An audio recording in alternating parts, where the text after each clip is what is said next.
Telegram पे मिल जाएगी, तो टेलीग्राम चैनल भी ज्वाइन कर लेना। चलिए फिर स्टार्ट करते हैं बिना देरी किए हुए। एक व्यक्ति अंकित मूल्य पर 25% की छूट पर एक कार खरीदता है और इसे अंकित मूल्य से 20% अधिक पर बेचता है। वास्तविक लाभ परसेंटेज कितना है?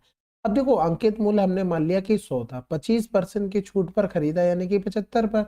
अब उसने अंकित मूल्य से 20% अधिक पर बेच दिया यानी कि 120 में बेच दिया। यानी कि उसे प्रॉफिट यहाँ से कितना मिला? 10 से 5 गया, 5 हो गया।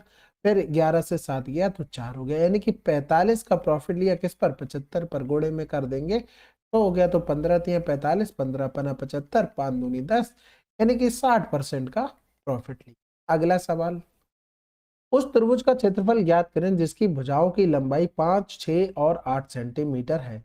अब यहाँ से आप देख सकते हैं ये कोई ट्रिपलेट तो बना नहीं रहा है। ट्रिपलेट बना रहा होता तो आराम से आप आंसर लगा देते, लेकिन ये है क्या? Heroes formula. हीरोज फार्मूला होता है आपका under root S, S minus का ए, एस माइनस का बी और एस माइनस का सी। जहाँ एस क्या होता है? आपका परमाप का आधा, यानी कि 5 प्लस का 6 प्लस का 8 बटे में 2। और एबीसी क्या है? सारी भुजाएं हैं, तो 6 5 11, 11 और 8 19 हो गया, 19 बटे में 2 हो गया। अब यहाँ पर देखो यही सारी चीजें करनी थी, यानी कि 19 बटे में 2 गुणे में 5 दूनी 10 हो गया, यानी कि 9 बटे में 2 गुणे में, क्योंकि देखो 19 बटे 2 माइनस का 5 किया तो 9 बटे में 2 आ गया। हम डायरेक्ट 19 बटे 2 से हम सारे घटा रहे हैं, तो ऐसा ना समझना कि कुछ अलग से अलग कर रहे हैं। तो यहाँ से 6 दूनी 12 यानी कि 7 बटे में 2 आ गया, गुणे में 8 दूनी 16 यानी कि 3 बटे में 2 आ गया। तो नीचे तो बाहर आ जाएगा क्या? 4 आ गया। ठीक है, 19 का 9 का 3 बार आ गया। उसके अलावा यहाँ पर कुछ ना बाहर आना नहीं, यानी कि अंडर रूट में बचा 7 तिया 21 हो गया, यानी कि 19 गुणे में 21। और लिखेंगे तो 3 गुणे में और 19 से कम 19 हासिल लगा 1 हो गया, 19 दूनी 38, 38 से 39 बटे में 4 हो गया। तो ये कितना? 400 मान ले तो 3 बटे में 4 गुणे में 20 कर लेते हैं, यानी कि 4 पंजे 20, 5 15 के समथिंग हमारा आंसर आना चाहिए। और हमने 400 थोड़ा बढ़ा लिया, यानी कि उससे थोड़ा कम ही आंसर आएगा। अगला सवाल, एक 300 मीटर लंबी ट्रेन अपनी लंबाई से 5 गुना बड़े प्लेटफॉर्म को इतने मिनट इतने सेकंड में पार करती है। ट्रेन की चाल, भाई देखो 300 तो उसकी चाल हो गई, 5 गुना बड़े यानी कि 1500 हो गया। भाई 300 का 5 गुना करोगे 1500, यानी कि टोटल डिस्टेंस हो गई 800। अब यहाँ पर ये मीटर में है डिस्टेंस, और इसको भी अगर सेकंड में बना लेंगे तो 7 गुणे में 60 प्लस का 40 हो गया, यानी कि 7 छक्का 42, यानी कि 460 सेकंड हो गया। तो 460 सेकंड हो गया। हमें इसी में आंसर चाहिए था। 0 से 0 हो गया, 2 ने में 18, 2 दूनी 4, 2 तिया 6 हो गया। अब यहाँ पर ऑप्शन का सारा ले लो, सब में 23 है। अब यहाँ पर देखो 3 एकम 3, 7 3 10, यूनिट डिजिट 0 बना देगा, हटा दो। क्योंकि यहाँ पर अगर 90 करोगे तो 23 और 17 जोड़ोगे तो कितना पहुंच जाओगे भाई? 40 तक पहुंचोगे, इसलिए ये मैंने हटा दिया। यहाँ पर 3 दूनी 6, 7 6 13 आ रहा है, यूनिट डिजिट हटा दो। 3 त्रिका 9 1 10, यहाँ पर 0 बन रहा है। 3 दूनी 6 और 9 6 15, हटा दो, आंसर लगा दो। अगला सवाल, अब यहाँ पर रेशियो दिया गया था और इसका मान दिया गया था 2z बराबर हमको निकालना था। अब z का मान चाहिए तो सभी को z बना लेते, जैसे 3x अपॉन में 2z बराबर में क्या हो जाएगा? 6 बटे में 4। y अपॉन में 2z बराबर में क्या हो जाएगा? 5 बटे में 4 हो जाएगा। यानी कि यहाँ से अगर लिखोगे z बराबर लिख लेते हैं, सॉरी x के मान रखो ना, क्या कर रहा हूँ तो मैं अभी यहाँ पर करेंगे तो 3 दूनी 6 हो गया, 2 दूनी 4 हो गया, यानी कि x बराबर क्या हो गया? z हो गया। यहाँ पर करेंगे तो 2 दूनी 4 हो गया, यानी कि z ऊपर चला, y बराबर क्या हो जाएगा? 5z अपॉन में 2 हो गया। यहाँ पर सारे मान रख दो, यानी कि x की जगह z रखेंगे तो 5z माइनस का 3 इंटू में 5z अपॉन में 2 हो गया, प्लस में 4z हो गया, बराबर में 48 हो गया। तो यहाँ पर करेंगे देखो 5 4 9, 9 दूनी 18z माइनस का 15z बटे में 2 बराबर में 48 हो गया, यानी कि 3 छक 18, z बराबर क्या आ गया? 12 आ गया, 48 था तो 32 आ जाएगा। ठीक है, अब 32 आ गया, 2 गुणे में 32 कर दो, यानी कि 64, आंसर आ गया। अगला सवाल, ए ने एक काम का 2/3 भाग 8 दिनों में पूरा किया, 20 शेष काम को वो 20 दिनों में पूरा कर सकता है। वे दोनों मिलकर काम करते हैं तो काम कितने दिनों में होगा? भाई देखो 2/3 यानी कि पूरा काम 3 था, उसने 2 काम 8 दिन में किया है, तो 3 काम पूरा कितने दिन में ये कर सकता था? 4 गुना, यानी कि 12 दिन में कर सकता था। ये पूरा काम 12 दिन में कर सकता है। लेकिन यहाँ पर 2/3 किया था भाई, 2/3 किया तो बचा कितना, 1/3। 1/3 काम, शेष काम किसने किया था, इसने। यानी कि एक दिन एक काम किया था 20 में, तो 3 काम करेगा 60 में। यानी कि बी का कितना आ गया, 60 दिन आ गया भाई। टोटल काम निकाल लिया।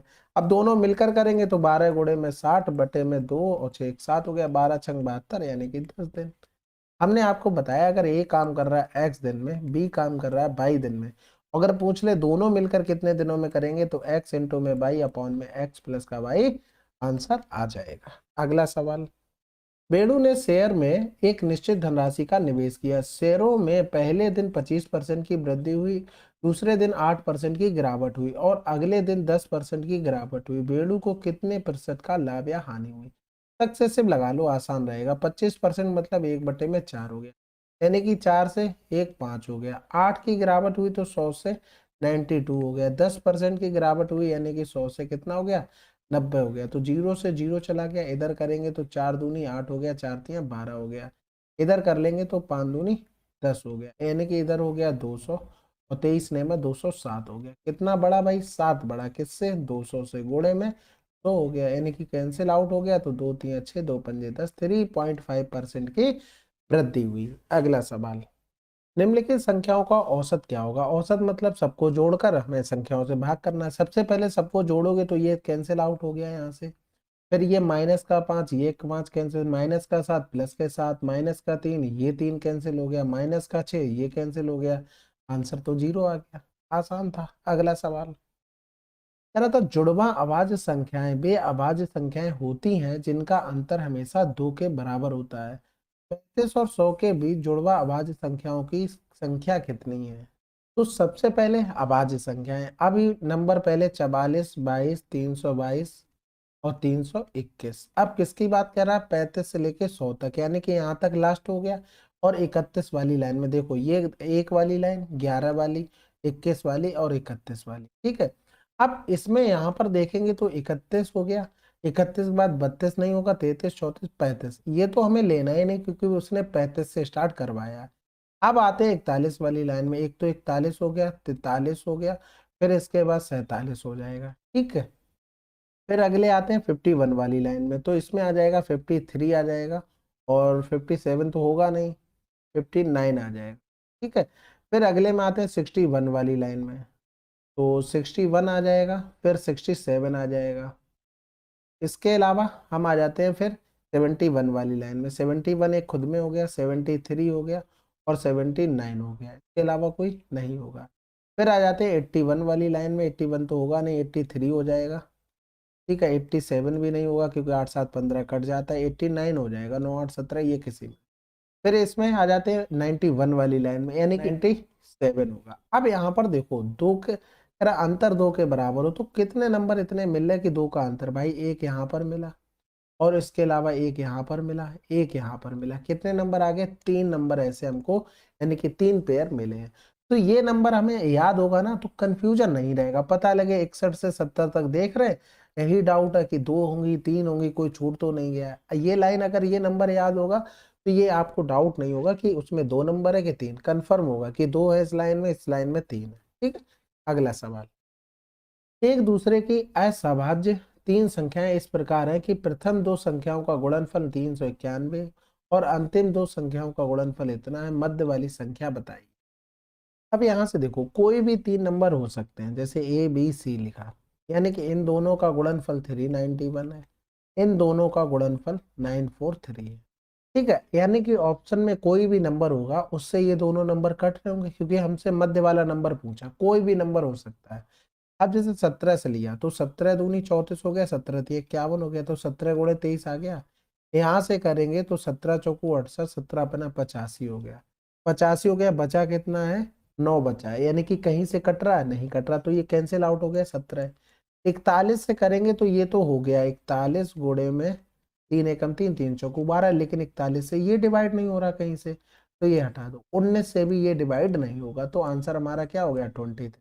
ऑप्शन का सहारा लेंगे तो जल्दी हो जाएगा, वरना बहुत टाइम लगने वाला है। अगला सवाल, वह छोटी से छोटी संख्या कौन सी है जिसे 15 17 19 से विभाजित करने पर क्रमशः 4 6 8 शेषफल बचता है।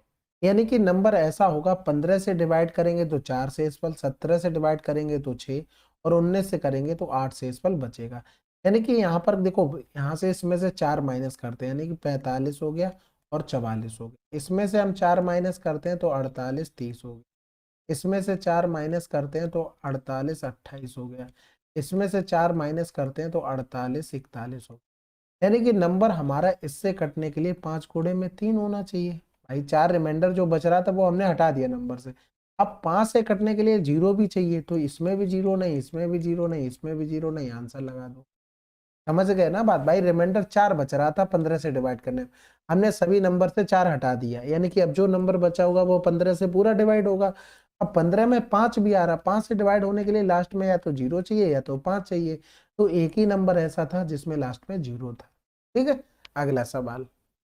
15 वर्षों में किसी निवेशित धनराशि पर साधारण ब्याज उसका 3/4 हो जाता है। यदि निवेशित राशि 20,000 है तो ब्याज दर ज्ञात कीजिए।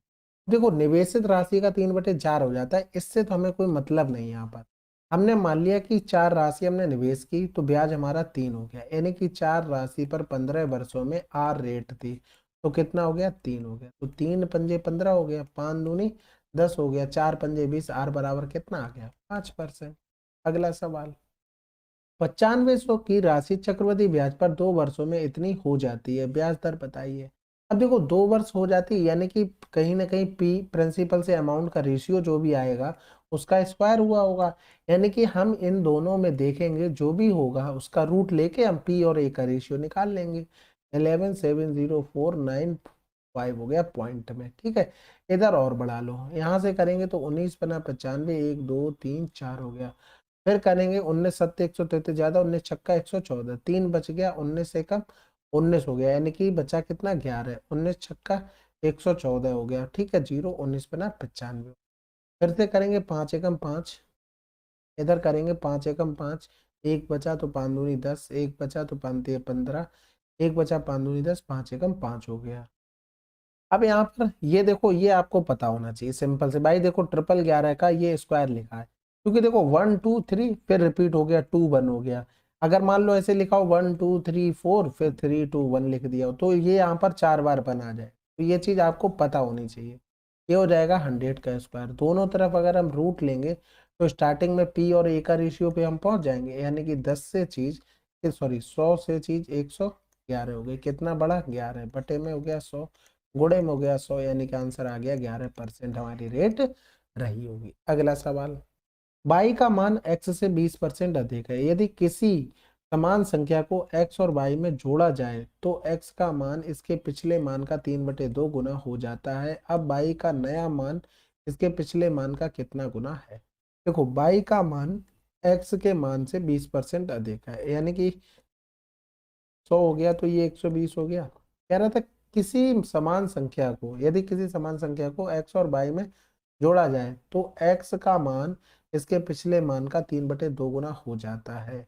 यानी कि अगर इसमें भी हम ए जोड़ दें और इसमें भी ए जोड़ दें, तो कह रहा था एक्स का मान पिछले मान का, पिछला मान क्या था? 100 था, 3/2 गुना हो जाता है, यानी कि ये हो गया हमारा 150, यानी कि ए बराबर कितना आ गया? 50 जोड़ा। अब बाई का नया मान, यानी कि बाई का नया मान ए की जगह हम क्या रखेंगे? 50 जोड़ देंगे, 170 हो गया। पिछले मान का कितना गुना? पिछला मान कितना था? 120, उसका हमने मान लिया कि जेड गुना है, तो यहाँ पर आ जाएगा 17/12 गुना हो जाएगा उसके पुराने मान के। अगला सवाल। यदि राम एक पंखे के अंकित मूल्य पर 12% की छूट प्राप्त करता है तो इतने बचाता है। राम ने पंखे के लिए कितना भुगतान किया? भाई देखो, 100 की चीज 12% की छूट दी, यानी कि 18, उसने 88 पे किया, बचाया कितना? 12। इसी 12 का मान था 600। राम ने पंखे के लिए कितना भुगतान किया? 88 का मान निकालना था, यानी कि ये क्या गुना हो रहा था? 50 गुना। इसका भी कर देंगे 0, 5 अट्ठे 40, 5 अट्ठे 40, 4400 पे किया। अगला सवाल।